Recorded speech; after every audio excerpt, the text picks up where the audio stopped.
Hey guys, it's Boki here from Gigi's Fabric Shop and home of Juki Junkies, and I'm here with the TL-2010Q to go over a video on how to properly insert your bobbin on this machine.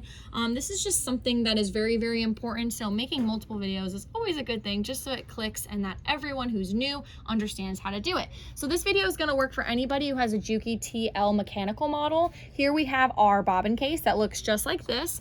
I have my perfectly wound bobbin right here. You see how lovely that is wound? That is perfect tension. So if it's not properly wound, it's gonna look smushy. You can always do a little test where you kind of like pinch it with your fingers, and if it's not moving anywhere, then it's all good. If it's squishy and kind of like some sticking out, then you probably missed a step when you were winding the bobbin, so you definitely want to check that out. But let's go over how to put this guy in. So here I have my my bobbin perfectly wound. You want to make sure that the thread is falling from the right side. Okay, you're gonna drop it in just like so.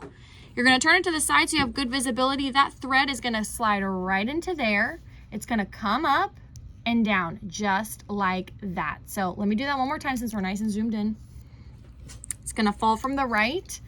So it just clicks, falls into the slit, you bring it up and around just like that.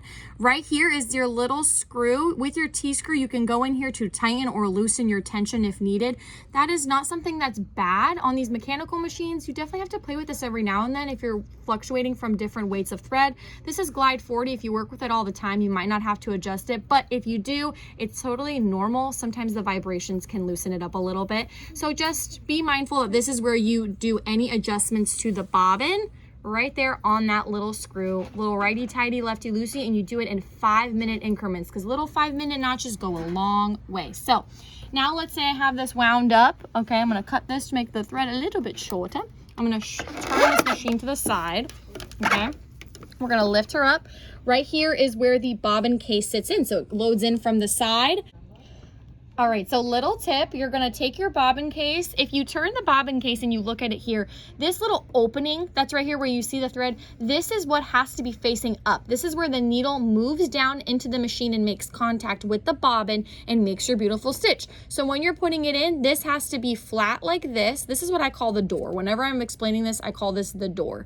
When you are putting in the bobbin case, you don't use this. When you are taking it out, you use it, because what happens when you hold this when you're putting it in, you're not going to hear it click. So you'll hear what I'm talking about here in a second.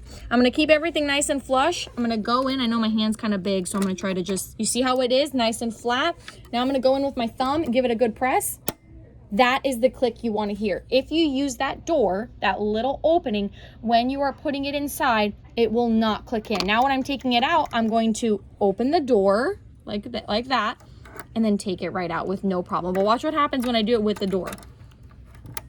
I didn't hear anything. I don't know if it's in there properly. So you always want to hear that click. That is the most important step into putting in your bobbin, as well as making sure that the bobbin is put in the correct way.